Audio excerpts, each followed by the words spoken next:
Alhamdulillah wassalatu wassalamu ala Rasulillah wa ala alihi wa sahbihi wa mawalah wa la hawla wa la quwata illa billahi wa ba'du. Alhamdulillah, segala puja dan puji hanya milik Allah subhanahu wa ta'ala. Salawat dan juga salam kita hadiahkan kepada Rasul kita Nabi besar Muhammad sallallahu alaihi wa ala alihi wasallam. Pembahasan di malam hari ini kita akan membahas tentang 10 manusia yang akan mendapatkan jaminan langsung dari Allah baik di dunia ataupun di akhirat. Dan ini diambil dari beberapa riwayat hadis. Kita akan baca dulu hadisnya, baru kita jabarkan satu persatu. Pertama, hadis yang dikeluarkan Imam Ahmad dan juga At-Tabrani dari sahabat Mu'adz ibn Jabal radhiyallahu anhu. Nabi sallallahu alaihi wasallam bersabda, "Khamsun man fa'ala wahidatan minhunna kana dhaminan 'ala Allah azza wa jalla. Man 'ada marida aw kharaja ma'a janazatin aw kharaja ghaziyan aw dakhala ala imamin yuridu ta'ziruhu wa tawqiruhu aw qa'ada fi baitihi fasaliman nas minhu wa salima minan nas." Dari Mu'adz bin Jabal radhiyallahu an, Rasul bersabda, 5 perkara sesiapa yang melakukan salah satu dari 5 perkara itu, maka Allah akan memberikan jaminan langsung kepada orang yang melakukannya. Kata Nabi sallallahu alaihi wasallam, orang yang menjenguk orang sakit atau keluar untuk mengantar jenazah atau keluar untuk berperang atau mendatangi pemimpin untuk memuliakannya atau duduk di rumahnya sehingga manusia selamat dari keburukannya dan ia pun selamat dari keburukan manusia. Dalam riwayat yang lain dari sahabat Abi Umamah Al-Bahili radhiyallahu an dan disahihkan oleh Syekh Nasiruddin Al-Albani rahimahullahu taala, "Man jahada fi sabilillah kana dhaminan 'ala Allah wa man 'ada maridan kana dhaminan 'ala Allah wa rajulun dakhala baitahu bisalamin fa huwa dhaminun 'ala Allah wa man dakhala 'ala imam yu'azziruhu kana dhaminan 'ala Allah wa man jalasa fi baitihi lam yaghtab insanan kana dhaminan 'ala Allah azza wa jalla." Kata Nabi sallallahu alaihi wasallam, barang siapa yang berjihad di jalan Allah, maka dia akan mendapatkan jaminan langsung dari Allah. Barang siapa yang mengunjungi orang sakit, dia pun akan mendapatkan jaminan langsung dari Allah. Barang siapa yang masuk ke rumahnya kemudian mengucapkan salam, dia pun akan mendapatkan jaminan langsung dari Allah. Barang siapa yang datang kepada pemimpin untuk memuliakannya, maka dia mendapatkan jaminan dari Allah. Barang siapa yang duduk di rumahnya dan tidak menggibah siapapun, maka dia mendapatkan jaminan langsung dari Allah azza wa jalla. Kemudian riwayat yang ketiga, "Khamsun man amilahunna fi yaumin katabahu Allahu min ahlil jannah. Man 'ada maridan wa syahida janazatan wa sama yauman wa raha yaumal jum'ati wa a'taqa raqabatan." 5 perkara siapa yang mengamalkannya dalam satu hari, Allah akan berikan jaminan surga. Orang yang mengunjungi orang sakit orang yang mengantarkan jenazah, orang yang berpuasa 1 hari, orang yang berpagi-pagi di hari Jumat untuk melaksanakan Jumat, dan orang yang memerdekakan budak. Dalam riwayat yang lain, Nabi SAW bersabda, "Salasatun kulluhum dhaminun 'ala Allah. In 'asha razaka wa kafa." Atau in 'asha ruzika wa kufiya. Ada 3 orang yang akan mendapatkan jaminan langsung dari Allah. Jika ia hidup, maka Allah akan berikan rizki dan Allah akan cukupkan kehidupannya. Wa in mata adkhalahu Allahul jannah. Kalau dia meninggal, Allah masukkan dia ke surga. Man dakhala baitahu fasallam. Siapa yang masuk ke rumahnya kemudian dia mengucapkan salam, fahuwa dhaminun 'ala Allah. Dia mendapatkan jaminan langsung dari Allah. Wa man kharaja ilal masjid fahuwa dhaminun 'ala Allah. Barang siapa yang keluar untuk ke masjid, maka dia mendapatkan jaminan langsung dari Allah. Wa man kharaja fi sabilillah fahuwa dhaminun 'ala Allah. Maka barang siapa yang keluar dalam rangka jihad di jalan Allah, maka dia akan mendapatkan jaminan dari Allah Subhanahu wa taala. Dan riwayat terakhir, Nabi SAW mengatakan, "Salasatun kulluhum dhaminun 'ala Allah." 3 manusia akan mendapatkan jaminan langsung dari Allah. Rajulun kharaja ghaziyan fi sabilillah fahuwa dhaminun 'ala Allah hatta yatawaffahu fayudkhilahul jannah. Orang yang keluar dalam rangka perang, maka dia mendapatkan jaminan dari Allah sehingga kalau Allah wafatkan, Allah jamin dia masuk surga. Au yarudduhu bima nala min ajrin wa ghanimatin. Atau kalau dia tidak meninggal, maka dia mendapatkan pahala dan harta ghanimah yang banyak. Wa rajulun raha ilal masjid fahuwa dhaminun 'ala Allah hatta yatawaffahu fayudkhilahul jannah. Atau siapa yang berjalan menuju masjid, maka dia mendapatkan jaminan langsung dari Allah. Kalau dia meninggal dalam perjalanan itu, maka Allah masukkan ke surga. Au yarudduhu bima nala, atau au yaruddahu bima nala min ajrin wa ghanimatin. Tapi kalau dia selamat dan tidak meninggal, dia mendapatkan pahala besar dan ghanimah kelak pada hari kiamat. Wa rajulun dakhala baitahu bisalam fahuwa dhaminun 'ala Allah. Dan orang yang masuk ke rumahnya kemudian mengucapkan salam, maka dia mendapatkan jaminan langsung dari Allah Subhanahu wa taala. Kalau kita gabung semua hadis ini, maka ada 10 kelompok. Dari 5 hadis yang kita baca ini, ada 10 kelompok yang akan mendapatkan jaminan dari Allah. Yang pertama, orang yang menjenguk orang sakit. Yang kedua, keluar mengantarkan jenazah. Yang ketiga, keluar untuk berperang. Yang keempat, mendatangi pemimpin untuk memuliakannya. Yang kelima, duduk di rumahnya sehingga manusia selamat darinya dan dia pun selamat dari keburukan manusia. Yang keenam, masuk rumah dengan mengucapkan salam. Yang ketujuh, berpuasa. Yang kedelapan, memerdekakan budak. Yang kesembilan, melangkahkan kaki ke masjid. Dan yang terakhir, berpagi-pagi datang ke masjid di hari Jumat. Inilah 10 kelompok yang kita akan jelaskan yang akan mendapatkan jaminan langsung dari Allah di dunia dan akhirat. Ma'asyiral muslimin yang dimuliakan Allah Azza wa Jalla, apa yang dimaksud jaminan di sini? Apa yang dimaksud jaminan Allah bahwa orang ini mendapatkan jaminan Allah di sini?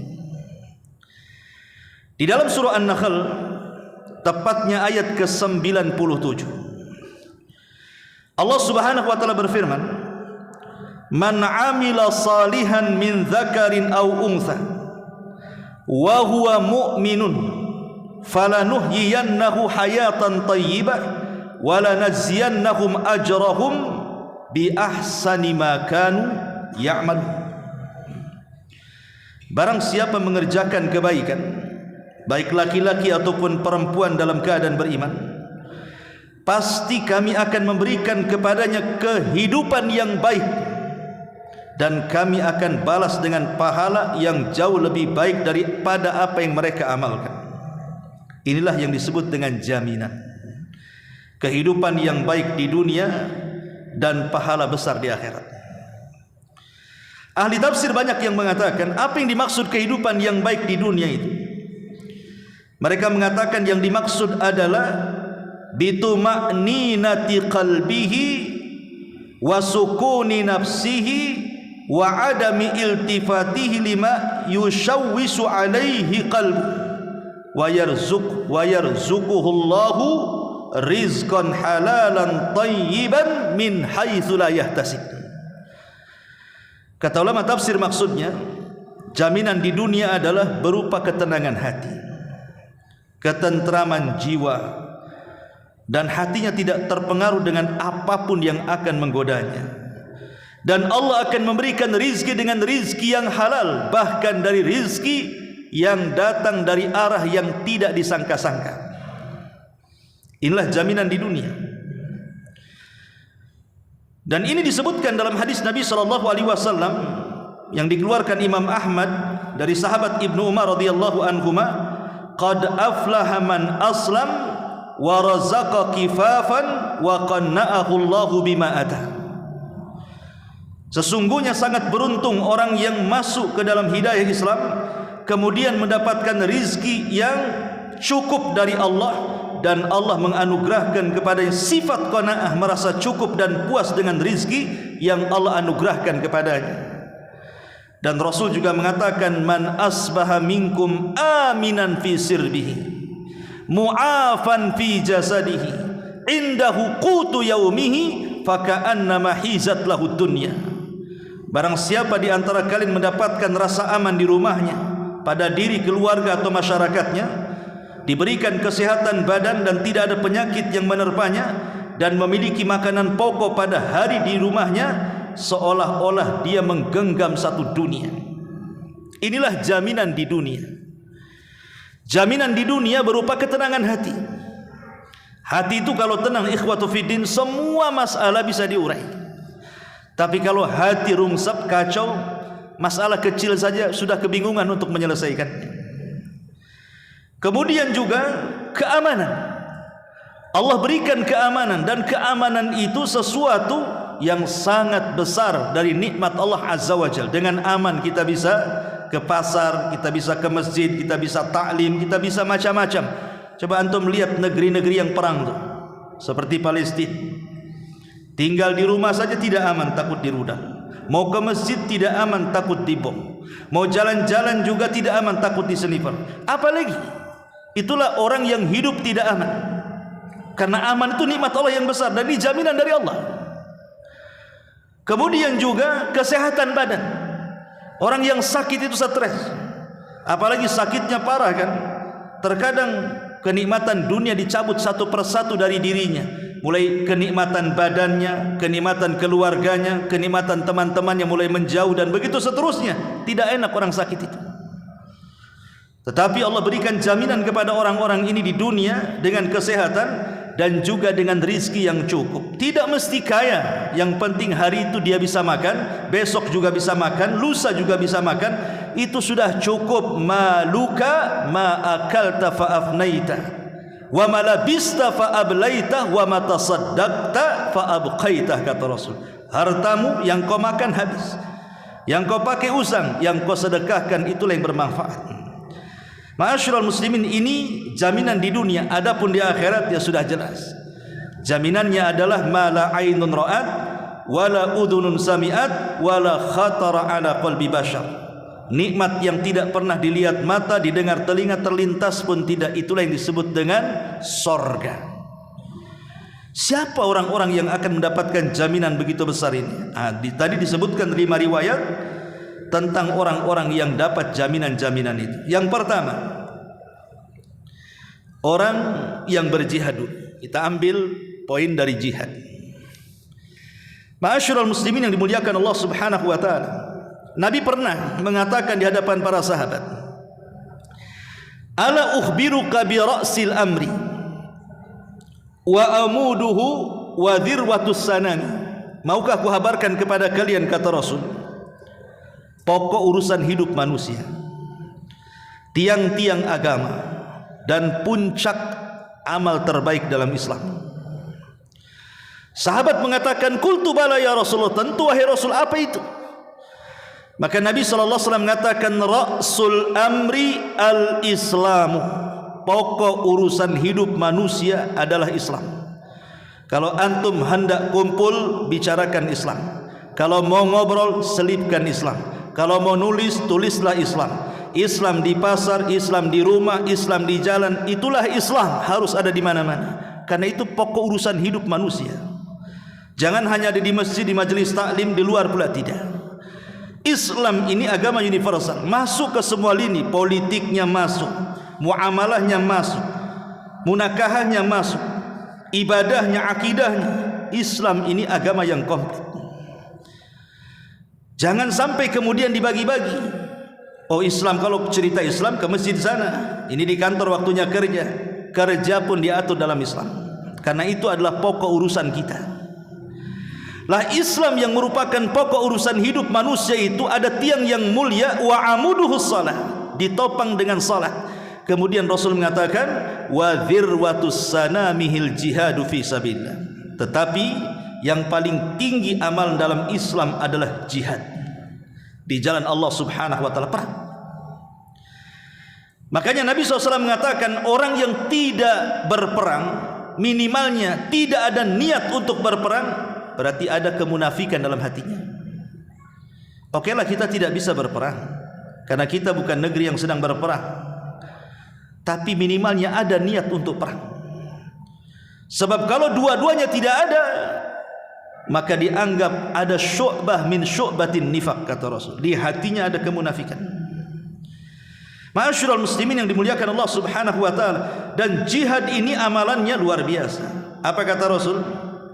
Lisyahidi indallahi sittu khisalin. Orang yang mati syahid, orang yang berperang kemudian meninggal dan mati syahid, Allah menyediakan 6 keutamaan. Yughfaru lahu fi awali daf'i. Allah ampuni semua dosa di awal meninggalnya. Wa yura maq'adahu minal jannah, diperlihatkan tempat duduknya di surga. Wa yujaz min adzabil qabri, tidak akan tersentuh azab kubur. Wa ya'man minal faza'il akbar, dia akan aman dari ketakutan yang sangat besar pada hari kiamat.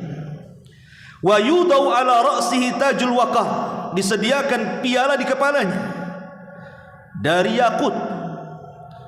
Kemudian kata Nabi SAW, wa yuzawwiju ithnataini, dan dinikahkan dengan ithnataini wa sab'ina zaujatan minal huril in, 72 bidadari surga. Wa yushaffa atau wa yushaffi'u fi sab'ina min aqaribihi, dan dia akan memberikan syafaat 70 orang dari keluarganya. Cukuplah ini keagungan orang yang berperang dan mati syahid. Lihat keutamanya luar biasa. Makanya tidak ada satupun para sahabat kalau diajak jihad menolak. Padahal Allah mengatakan, kutiba alaikumul qital wa huwa kurhul lakum, telah diwajibkan kepada kalian perang dan itu sesuatu yang dibenci oleh kalian. Bagaimana perang tidak dibenci? Karena perang itu memutus kenikmatan kita dengan dunia. Masalahnya sewaktu-waktu kita bisa mati, sehingga harta, kebun, kendaraan, uang sewaktu-waktu bisa ditinggalkan.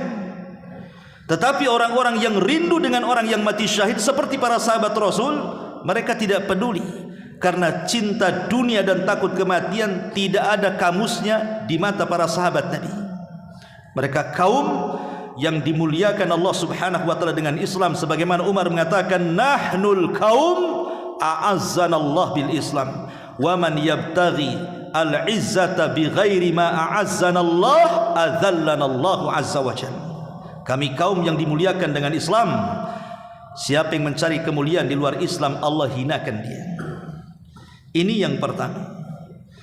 Yang kedua, orang yang melangkahkan kaki ke masjid, orang yang hatinya terpaut dengan masjid. Nabi SAW mengatakan ketika menceritakan tentang 7 orang yang akan mendapatkan naungan di hari yang tidak ada naungan kecuali naungan Allah. Sab'atun yudhilluhumullahu fi dhillihi yawma la dhilla illa dhilluh, kata Rasul. 7 kelompok yang akan mendapatkan naungan di hari yang tidak ada naungan kecuali naungan arasy Allah Subhanahu wa taala. Matahari didekatkan 1 mil, panas luar biasa, keringat bercucuran. Disitulah ada orang-orang yang mendapatkan naungan. Salah satunya kata Rasul, wa rajulun qalbuhu mu'allaqun bil masajid, seorang yang hatinya terus terpaut dengan masjid. Nabi SAW sampai mengatakan, a'zamun nasi ajran fi salati ab'aduhum fa ab'aduhum mamshan. Orang yang paling banyak mendapatkan pahala dalam salat adalah mereka yang paling jauh jarak rumahnya antara rumah ke masjidnya. Walladhi yantadiru salata hatta yusalliyaha ma'al imam a'zamu ajran minalladhi yusalli thumma yanam. Kata Rasul, dan orang yang menunggu salat sehingga dia melaksanakan salat berikutnya bersama imam, itu lebih besar pahalanya dibandingkan orang yang melaksanakan salat kemudian dia tidur.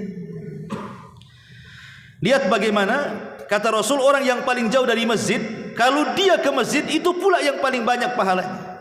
Di zaman Rasul dijelaskan oleh sahabat Ubay bin Ka'ab.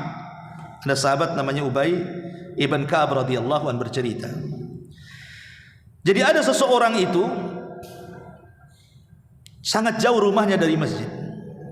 Kemudian ditawarkan kepadanya, "Lawishtaraita himaran yarkabuhu fi zulumai wa fir ramdai." Sekiranya engkau membeli seekor keledai supaya kamu dengan keledai itu bisa melewati kegelapan ataupun panas kerikil di siang hari. Karena kalau pulang dari sholat isya kan sudah malam gelap. Kalau sholat pamannya di siang hari padang pasir panas, berilah keledai biar enak. Kan rumahmu jauh dari masjid. Kemudian sahabat ini mengatakan, ma yasurruni anna manzili ila jambil masjid, inni uridu an yuktabli mamshaya ilal masjid wa ruju'i idza raja'tu ila ahli. Kemudian orang ini mengatakan, aku tidak ingin rumahku di samping masjid, sebab aku ingin jalanku ke masjid dan pulangku ke rumah semua dicatat pahala. Kemudian Rasulullah SAW mengatakan, qad jama'allahu laka dzalika kullah. Kalau begitu Allah telah kumpulkan semua pahala ketika berangkat dan pulang, semuanya untukmu, katanya. Artinya di sini ada keutamaan orang yang melangkahkan kaki ke masjid, kan? Kalau seandainya Allah takdirkan dia meninggal, entah kecelakaan, entah masuk lubang, entah apa, akhirnya dia meninggal dunia, maka sudah dijaminkan sorga padanya. Tapi kalau dia tidak meninggal dunia selamat dari berangkat dan pulang, tetap dia dapat pahala besar dan ghanimah kebaikan yang tidak dimiliki orang-orang yang tidak ke masjid. Ini yang kedua. Yang ketiga, biasakan mengucapkan salam apabila masuk rumah. Biasakan mengucapkan salam. Karena ada 3 keutamaan yang disebutkan para ulama, kenapa kita harus mengucapkan salam setiap kita masuk rumah, walaupun tidak ada orang di rumah. Pamannya di rumah nggak ada orang, nggak ada keluarga, kita sendiri aja, kunci rumah pun kita yang pegang, kan gitu. Tetap ucapkan salam, nanti malaikat yang jawab. Karena ada 3 faedah. Yang pertama, rumah kalau diucapkan salam akan dijauhkan dari syaitan. Kata Nabi SAW, idza dakhala ar-rajulu baitahu fa dzakara Allah inda dukhulihi wa inda ta'amihi qala asy-syaitan la mabita lakum wala asya. Jika salah seorang di antara kalian masuk ke dalam rumah kemudian menyebut nama Allah, dan salam salah satu adalah menyebut nama Allah, termasuk juga membaca basmalah sebelumnya, maka syaitan akan mengatakan tidak ada tempat di sini dan tidak ada tempat makan di sini. Wa idza dakhala falam yadhkurillah inda dukhulihi, kalau dia masuk rumah tidak ada basmalah, tidak ada salam, qala syaitan adraktumul mabit. Oh, di rumah ini ada tempat tinggal untuk kita. Kita bisa tidur rame-rame di sini. Wa idza lam yadhkurillah inda ta'amihi qala adraktumul mabita wal asya. Tapi kalau dia masuk rumah sudah tidak salam, makan pun tak baca basmalah, maka syaitan mengatakan, oh di sini ada tempat enak, nyaman untuk tidur dan juga ada makan malam bagi kita. Lihat, gara-gara tidak baca basmalah dan salam, rumah kita dipenuhi dengan syaitan. Kemudian yang kedua, dapat berkah. Kita yang mengucapkan dapat berkah, seluruh orang yang di rumah itu akan diberkahi Allah. Kata Nabi SAW, idza dakhaltum buyutan fasallimu ala anfusikum tahiyatan min indillah mubarakatan tayyibatan. Maka apabila kalian memasuki rumah-rumah, maka hendaklah kalian memberikan salam atas diri kalian sendiri, salam yang ditetapkan dari sisi Allah yang telah diberkahi lagi baik. Assalamualaikum. Nanti jawabnya waalaikumsalam warahmatullahi wabarakatuh. Di situ ada keselamatan, di situ ada rahmat, di situ ada berkah. Bayangkan rumah kita dipenuhi 3 doa ini. Juga disebutkan dalam hadis Imam Tirmidzi, Anas ibn Malik radhiyallahu anhu, dia berkata, Nabi pernah ngomong sama dia, kata Anas, apa kata Nabi? Ya bunai, wahai anakku, maksudnya wahai Anas, idza dakhalta ala ahli, kalau masuk ke keluargamu, fasalim, salam kamu, jangan diam saja. Yakun barakatan alaika wa ala ahli baitika. Karena dengan mengucapkan salam akan datang keberkahan bagimu dan kepada seluruh keluarga. Ini ucapan Rasul. Bayangkan kalau rumah itu diberkahi, ikhwan. Apa enggak enak kan gitu? Tiba-tiba istri kita menjadi solehah, suami jadi soleh, anak-anak jadi soleh-soleha. Tidak ada setan pula di situ. Apa tidak enak begitu? Ya, makanya ucapkan salam, jangan bakhil. Ustaz enggak ada orang, enggak apa-apa, nanti malaikat jawab. Kemudian yang ketiga, mendapatkan perlindungan Allah atau jaminan Allah sebagaimana hadis yang kita baca ini. Ini yang ketiga. Yang keempat, mengunjungi orang sakit. Nabi SAW mengatakan, ada 2 hadis yang luar biasa nih, amalan mengunjungi orang sakit ini. Hadis yang pertama, hadis yang dikeluarkan Imam Tirmidzi, kata Rasul, ma min muslim ya'udu musliman ghudwatan illa shalla alaihi sab'una alfa malakin hatta yumsi wa in adahu ashiyatan illa shalla alaihi sab'una alfa malakin hatta yusbi wa kana lahu kharifun fil jannah. Lihat, tidaklah seorang muslim yang menjenguk saudaranya muslim lain di pagi hari, melainkan dirinya akan didoakan oleh 70.000 malaikat hingga petang. Dan barang siapa yang menjenguk orang sakit di sore hari, maka dirinya akan didoakan 70.000 malaikat hingga pagi hari. Dan baginya kebun di sorga. Nikmat apa lagi? 70.000 malaikat bukan sedikit. Bukan 1-2 malaikat, 70.000 malaikat. Kita aja nggak tahu seperti apa bentuk dan jumlahnya. 70.000, bayangkan. Semua mendoakan kita. Kalau kita mengunjungi di pagi hari, Allah, malaikat yang 70.000 akan mendoakan sampai sore hari. Kalau kita mengunjungi di sore hari, maka 70.000 malaikat akan mendoakan kita sampai di pagi hari. Cukup sampai di sini? Tidak. Allah berikan jaminan. Apa? Mendapatkan kebun di sorga. Luar biasa. Ini hadis pertama. Hadis yang kedua, Nabi SAW mengatakan, innal muslim idza adahu akhahul muslim lam yazal fi khurfatil jannah hatta yarji. Sungguh seorang muslim jika menjenguk saudaranya muslim yang lainnya sedang sakit, maka dirinya senantiasa berada dalam khurfah al jannah. Sahabat bertanya, apa khurfah jannah itu wahai Rasul? Khurfah surga itu apa? Maka Rasul mengatakan, khurfatul jannah ay janah. Yang dimaksud khurfah sorga itu maksudnya kebun-kebun sorga yang penuh berisi dengan buah-buahan sorga. Buah-buahan sorga tidak pernah dilihat mata, didengar telinga, terlintas pun tidak. Seperti apa buah-buahan di sorga itu? Artinya di sini maka jangan pernah malas. Apalagi tetangga gitu ya sakit, jenguk saja. Teman sepengajian jenguk. Ya. Kalau tidak ada kawan, nah datang ke rumah sakit. Banyak orang sakit. Ngapain ke rumah sakit? Jenguk orang sakit. Oh pisang bawa apa kan itu? Intinya bahwa ini keutamaan besar walaupun sepele kan. Datang nengok semenit 2 menit jadilah. Karena begini ikhwan, sering saya katakan terkadang ada orang sakit itu bukan sakit karena penyakitnya, tapi sakit karena tidak ada yang menjenguknya. Kadang-kadang seperti itu. Karena ketika sehat kan dia biasa ke masjid, rame-rame ngaji, di warung rame-rame, ngobrol sana sini, ketemu di jalan sana. Ketika sakit hidup sendiri. Sehingga ketika ada kawan-kawannya datang kemudian menjenguk orang sakit itu kebahagiaan tersendiri dia. Ada yang menghibur. Tapi berapa kalilah sanggup kawan-kawan itu menjenguk orang sakit? Sekali, 2 kali, 3 kali, 4 kali. Kadang-kadang sekali waktu sakit, 2 kali waktu meninggal. Waktu sakit dia kunjungi, kedua kalinya waktu meninggal pula. Kadang-kadang orang sakit lebih sakit ketika tidak ada yang mengunjunginya.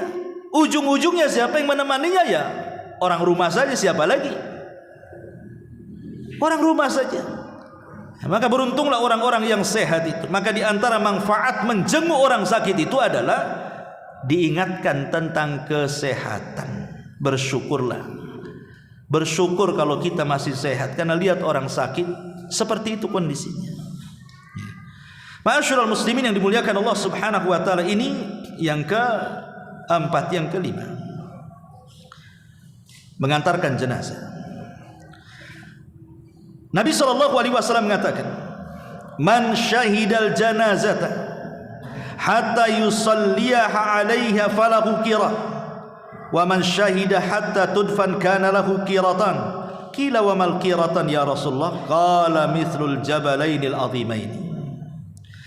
Barang siapa yang menghadiri proses jenazah sampai dia menyolatinya, maka dia dapat 1 qirat. Kalau sampai menguburkannya, artinya menyolatkan ia, menguburkan ia, kemudian Rasul mengatakan dia dapat 2 qirat. Kata Rasul, kata sahabat, apa 2 qirat itu wahai Rasul? Kata Rasul, seperti 2 gunung Uhud. Ya, bayangkan, ya, pahala sebesar gunung Uhud, 2 lagi. Hanya sekedar ngantar ke jenazah ke kuburan, pulang lagi, nggak sampai 1 hari, pahalanya besar. Dalam riwayat yang lain, Nabi SAW mengatakan, "Man shalla ala janazatin wa lam yatba'ha falahu qiratan, falahu qiratun, faman tabi'ah falahu qiratan." Barang siapa yang salat jenazah hanya menyolatinya saja, dapat 1 qirat saja. Kalau sampai menguburkannya, dapat 2 qirat. Rasul ditanya, apa 2 qirat? Paling kecil mithla Uhud, kata Rasul. 1 qirat itu paling kecil seperti gunung Uhud. Berarti paling besarnya ya lebih daripada itu. Tapi yang jelas bahwa kalau sampai lebih daripada itu, bukan hanya menyolatkan, bukan hanya mengantarkan jenazah ke kuburan, tapi kita ikut memandikan, ikut mengkafankan, ikut menyolatkan, ikut menguburkan, subhanallah, lihat pahalanya. Kata Nabi SAW dalam sebuah hadis, "Man ghassala mayyitan fakatama alaihi ghufira lahu 40 marratan, wa man kaffana mayyitan kasahu Allahu min sundusin wa istabrak minal jannah, wa man hafara lil mayyiti qabran wa man hafara limayyitin qabran fa ajnahu fihi ujriya lahu minal ajri ka ajri maskanin askanahu ila yaumil qiyamah."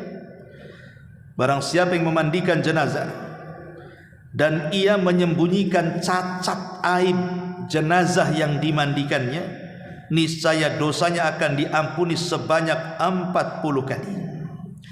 Barang siapa yang mengkafani jenazah, niscaya Allah akan memakaikan kepadanya kain sutra yang halus dan tebal kelak di sorga. Barang siapa yang menggalikan kuburan untuk jenazah, maka dia memasukkannya ke dalam kuburan tersebut, maka dia akan diberikan pahala seperti pahala membuatkan rumah yang jenazah itu tempatkan di dalamnya sampai kiamat dibangkitkan. Subhanallah. Kalau itu prosesnya dari awal sampai akhir, kita semua besar pahalanya, kawan. Ma'asyiral muslimin yang dimuliakan Allah Azza wa Jalla, tentu kalau kita mengiringi jenazah dari rumah sampai kuburan, bukan hanya melangkahkan kaki kuburan, tidak. Ingat, masuk kubur itu ada adab-adabnya. Minimalnya ketika kita mengantarkan jenazah ke kuburan itu adalah 2 faedah yang bisa antum bawa. Yang pertama, intifa'uz zair bi dzikril maut. Adalah manfaat ketika kita mengantarkan jenazah ke kuburan itu, kita diingatkan dengan kematian. Jangan berlalu begitu saja, bahwa kita juga sekarang dia yang di keranda, besok pula yang ada kita di situ. Kemudian ketika kita melihat saudara kita dimasukkan ke liang lahat, iya sekarang dia yang dimasukkan, boleh jadi besok pula kita yang dimasukkan di situ. Ketika kita melihat keluarganya menangis karena kehilangan orang dicintainya, boleh jadi kita nanti yang ditangisi manusia. Ingat kematian. Yang kedua, naf'ul mayyit wal ihsan ilaihi bis salami alaihi wad du'a wal istighfar lahu. Kemudian juga yang kedua, berikan manfaat kepada jenazah yang kita hantarkan. Apa manfaatnya? Ucapkan salam, doakan kebaikan, dan mintakan ampun kepadanya. Makanya ada 3 doa jangan sampai antum lewatkan di kuburan sebelum pulang. Jadi ketika umpamanya mayat ini sudah dikuburkan, jangan langsung pulang. Antum dekati kuburan yang sudah dikubur itu, sudah dikasih tanah. Minimalnya kalau antum tidak ikut nyangkuli, ambil 3 kepal tanah, letakkan di kuburan, hadapkan ke kiblat, minta 3. 1, ya Allah ampuni dosa dia. 2, ya Allah tetapkanlah jawabannya karena dia sedang ditanya. Yang ketiga, berikan rahmat kasih sayangmu ya Allah untuk orang mati ini. Selebihnya doakan orang yang ada di kuburan itu. Jangan mendoakan jenazah saja, doakan juga kuburan yang di samping kiri kanan, walaupun sampai umpamanya berapa kilo ke depan. Jangan bakhil. Karena kalau kita mendoakan, umpamanya kita katakan Allahumma ighfir limayyitina, ya Allah ampunilah untuk orang-orang mati yang ada di sini. Tentu ini syaratnya harus muslim ya. Kalau orang kafir jangan. Maksudnya kuburan muslim. Berarti bayangkan kalau di kuburan, anggaplah Tamiang itu, anggap di kuburan Tamiang ada 5.000 kuburan. Antum katakan ya Allah ampunilah semua kuburan yang ada di sini. Antum pulang membawa pahala 5.000 kuburan itu. Hanya ngomong gitu saja, pulang berdawa pahala 5.000. Coba bayangkan, hanya 1 kalimat, ya Allah ampuni mereka semua. Rupanya mereka semua yang ada di situ 5.000 orang, dapat 5.000 pahala kita balik. Alhamdulillah. Ya. Jadi mengantarkan jenazah bukan hanya mengantarkan gitu saja. Banyak amalan-amalan yang pulang itu kita bawa, sudah mengantarkannya dapat pahala sebesar Uhud. Dan itu ya, pulang pula lebih daripada itu, kita membawa ribuan pahala orang yang meninggal di dalam kuburan itu. Luar biasa ikhwan ya. Ini yang ke 5. Yang ke-6, berpuasa. Ya tentu puasa wajib ataupun puasa sunnah ya. Nabi SAW mengatakan, man shoma yauman fi sabilillah ba'adallahu wajhahu anin nari 70 kharifan. Barang siapa yang berpuasa di jalan Allah karena Allah, maka wajahnya akan dijauhkan dari neraka 70 musim, dalam riwayat 70 tahun. Berapalah antum jalan kaki dari sini 70 tahun enggak berhenti? Sampai di mana kira-kira? Udah berapa kali ngeliling dunia tuh? Sejauh itulah neraka akan dijauhkan dari orang yang berpuasa. Itu kalau 1 hari puasa di jalan, anggaplah puasa Senin atau puasa Kamis, atau 1 hari puasa Ayyamul Bid, atau 1 hari puasa Daud, atau puasa-puasa yang lainnya, puasa Muharram, puasa Dzulhijjah, kan banyak puasa-puasa, atau di bulan Sya'ban nanti bulan depan, atau masuk lagi Ramadan puasa wajib. Subhanallah, banyak pahala yang akan kita dapati. Kemudian yang nomor 7, berangkat solat di hari Jumat. Nabi SAW mengatakan dari Abdullah bin Abbas radhiyallahu anhuma, inna hadha yaumu idin ja'alahu Allahu lil muslimin. Hari Jumat itu hari Id bagi kaum muslimin. Faman ja'a ilal jum'ati falyaghtasil. Kalau kalian mendatangi solat Jumat, mandi. Wa in kana tayyibun falyamus minhu wa alaikum bisiwak, kata Rasul. Jadi kata Rasul, barang siapa yang menghadiri solat Jumat hendaklah mandi. Jika ia memiliki wewangian, pakai wewangian itu, dan bersiwaklah dengan siwak. Sekarang ada pasta gigi, ada pasta gigi. Dan Rasul mengatakan, fihi sa'atun la yuwafiquha 'abdun muslim wa huwa qa'imun yusalli yas'al Allah Ta'ala syai'an illa atahu iyyah. Di hari Jumat itu ikhwan, ada satu waktu yang kalau kita berdoa tidak mungkin ditolak doanya. Sebagian ulama berselisih pendapat kapan waktunya. Ada yang mengatakan di antara dua khutbah, itulah waktu mustajab. Dan ada yang mengatakan setelah asar sebelum maghrib di hari Jumat. Artinya ketika kita datang sholat Jumat, di situ kan ada istirahat khatib tuh, sebelum naik ke khutbah yang kedua. Disitulah waktu mustajab. Ambil doa yang singkat namun padat, minta istiqomah, minta sorga, minta apa saja di situ. Ini kesempatan, ya. Dan dianjurkan bersolawat selama berjalan itu, karena satu kali bersolawat saja kepada Rasul, Allah 10 kali bersolawat kepada kita. Bayangkan, satu kali kita ngomong Allahumma sholli ala Muhammad di hari Jumat sambil jalan Jumatan tuh, artinya ya Allah, pujilah Rasulullah di hadapan para malaikat yang ada di langit. Itu arti solawat. Jadi kalau antum mengucapkan Allahumma sholli ala Muhammad, artinya ya Allah, pujilah Nabi kami Muhammad di hadapan para malaikat yang ada di langit sana. Kalau kita ngomong satu kali, maka Allah akan bersolawat 10 kali kepada kita. Kita akan dipuji di hadapan malaikat 10 kali. Allah lagi yang muji di hadapan malaikatnya. Bayangkan, itu satu kali solawat. Gimana kalau 2-3 kali, ratusan atau ribuan solawat dari Jumat? Masya Allah, jadi selebritis langit antum. Malaikat akan memuji kita satu langit, bayangkan. Ma'asyiral muslimin yang dimuliakan Allah Azza wa Jalla. Kemudian juga Rasul mengatakan, man ightasala yaumal jum'ati ghuslal janabati thumma raha fa ka'annama qarraba badanatan wa man raha fi sa'ati tsaniyati fa ka'annama qarraba baqaratan wa man raha fi sa'ati tsalitsati fa ka'annama qarraba kabsan aqran wa man raha fi sa'ati rabi'ati fa ka'annama qarraba dajajatan wa man raha fi sa'ati khamisati fa ka'annama qarraba baydatan fa idza kharajal imam hadaratil malaikatu yastami'una dzikra.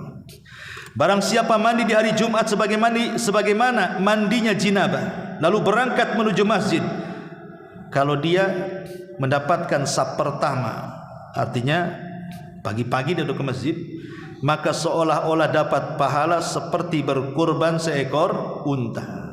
Kalau saf kedua, seolah-olah berkurban seperti sapi. Saf ketiga, seolah-olah berkorban seperti kurban kambing. Saf keempat, seolah-olah berkorban dengan kurban seekor ayam. Saf kelima, berkorban dengan telur ayam. Saf keenam, tak ada, datai ayam semua tuh. Ya. Karena malaikat sudah masuk ke dalam masjid langsung mendengarkan khatib. Jadi cuman ada 5 kelompok saja. Ya, ini yang ketujuh. Yang kedelapan, memerdekakan budak.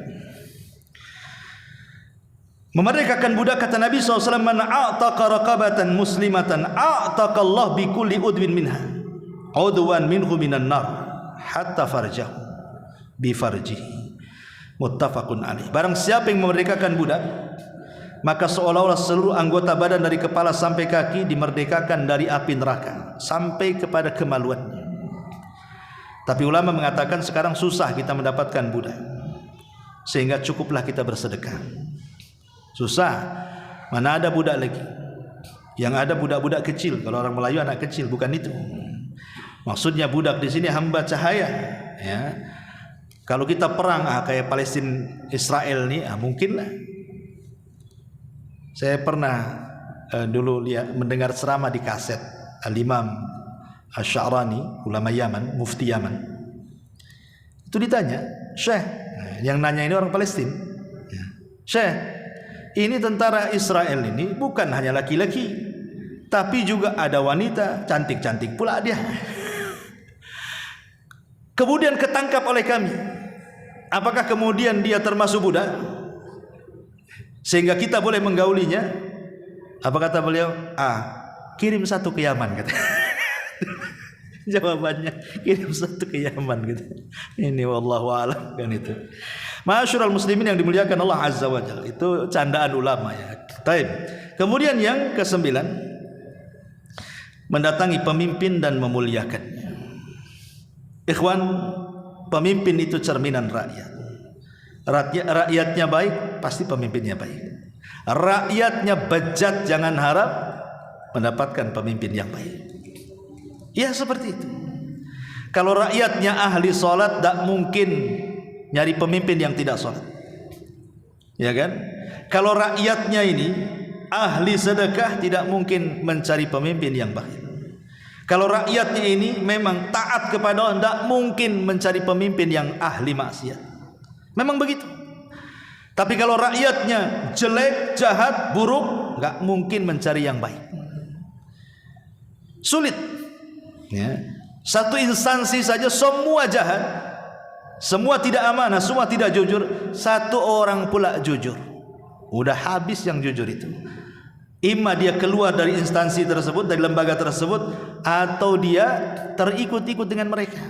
Antara dua itu saja. Memang seperti itu. Mau diapakan lagi, kita masuk ke lingkaran setan masalahnya. Makanya kemudian dalam Islam itu tidak mungkin kita merubah pemimpin itu menjadi baik kecuali rakyatnya harus mendahului dengan perubahan kebaikan. Innallaha la yughayyiru ma biqaumin hatta yughayyiru ma bi anfusihim. Allah tidak mungkin merubah sebuah kaum sampai kaum itu merubah diri mereka sendiri. Nah, sekarang kita dihadapkan dengan demokrasi, pemilihan pemimpin kita di negara kita ini. Maka pilihlah yang terbaik dari yang baik. Pilih yang terbaik dari yang baik. Doakan, minta kepada Allah taufik agar kita diberkahi negara kita dengan diangkatnya pemimpin yang baik. Sebab kalau pemimpin baik, insya Allah dengan kita berusaha baik, negeri kita akan diberkahi Allah Subhanahu wa taala. Lah, kalau kita sudah mendapatkan pemimpin yang baik, Rasul mengatakan ada orang-orang yang akan dapat jaminan di dunia dan sorga, di dunia dan akhirat. Salah satunya apa? Orang yang mendatangi pemimpin dan memuliakannya. Seperti apa memuliakan pemimpin? Satu, mendoakan. Kata Abdullah ibn Mubarak rahimahullahu ta'ala, lau kana li da'watun mustajab la da'autul imam. Kalau aku punya doa yang mustajab, ku berikan kepada pemimpinku. Doakan mereka dengan kebaikan. Mencaci tidak ada manfaatnya, tapi mendoakan itu ada manfaatnya. Jangan dicaci pemimpin kita, doakan, ya. Kemudian yang kedua, menghormati dan memuliakan. Karena Rasul mengatakan penguasa adalah naungan Allah di bumi. Barang siapa yang memuliakannya, Allah muliakan dia. Siapa yang menghinakannya, Allah hinakan dia. Selama dia masih pemimpin, muliakan. Jangan dihujat, ya. Yang kedua, mendengar dan taat. Kata Rasul, walaupun pemimpin kita ini seorang budak yang tidak layak, tapi kalau dia berkuasa, wajib mendengar dan taat. Yang ketiga, kalau bisa nasihat, memberikan nasihat.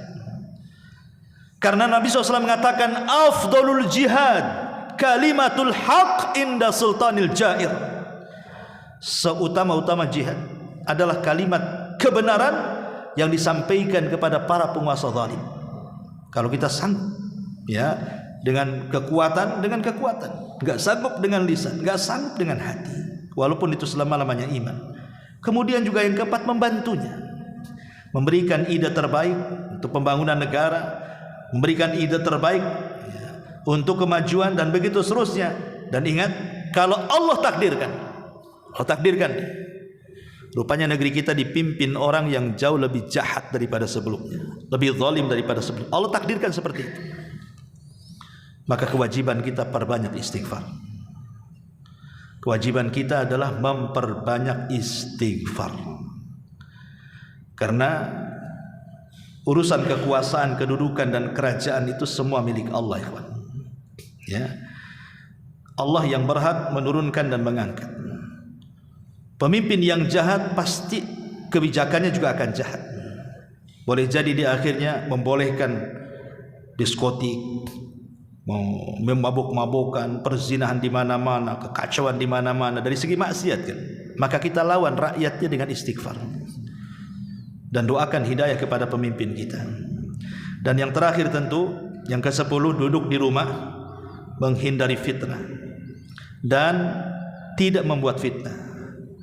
Menghindari fitnah dari manusia dan jangan buat fitnah dari manusia kepada manusia. Memperbanyak duduk di rumah. Tetapi jangan pula udah duduk di rumah gibah pula di rumah. Nah, ini ngapain juga di rumah? Kan ada orang itu yang hobinya gibah di rumah, gibah di luar rumah juga gibah. Di mana-mana gibah. Jangan mencaci maki orang lain dan jangan mau juga dicaci maki orang kan. Tapi namanya kama tadinu tudan al jaza min jinsil amal, itu kan ada kaidah ya. Kama tadinu tudan, sebagaimana engkau berlaku seperti itu, maka akan ada yang berlaku yang sama kepada anda. Kita menggibah saudara kita, nanti Allah kirim orang menggibah kita. Kita mendolimi orang, nanti Allah akan mengirim orang mendolimi kita. Kita mencaci maki orang, nanti Allah akan kirim orang yang mencaci kita. Karena balasan itu disesuaikan dengan perbuatannya. Maka ketika kemudian kita niatkan, malas keluar rumah, kenapa? Daripada saya di luar rumah tidak ada manfaatnya, bagus di rumah. Terhindar dari fitnah. Pagi zaman sekarang syahwat subhat di mana-mana. Adalah di rumah saya, habis kerja balik, nggak usah kemana-mana kelayapan kan itu. Mungkin di rumah bisa mendengarkan ceramah, murotal dan kajian dan begitu seterusnya, itu lebih manfaat. Lah orang-orang yang seperti ini akan mendapatkan jaminan di dunia dari Allah dan juga jaminan di akhirat dari Allah Subhanahu wa taala berupa surga. Wallahu a'lam bishawab. Ini yang disampaikan, mudah-mudahan ada manfaatnya. Subhanakallahumma bihamdika asyhadu an la ilaha illa anta astaghfiruka wa atubu ilaik. Allahu taala alam. Assalamualaikum warahmatullahi wabarakatuh.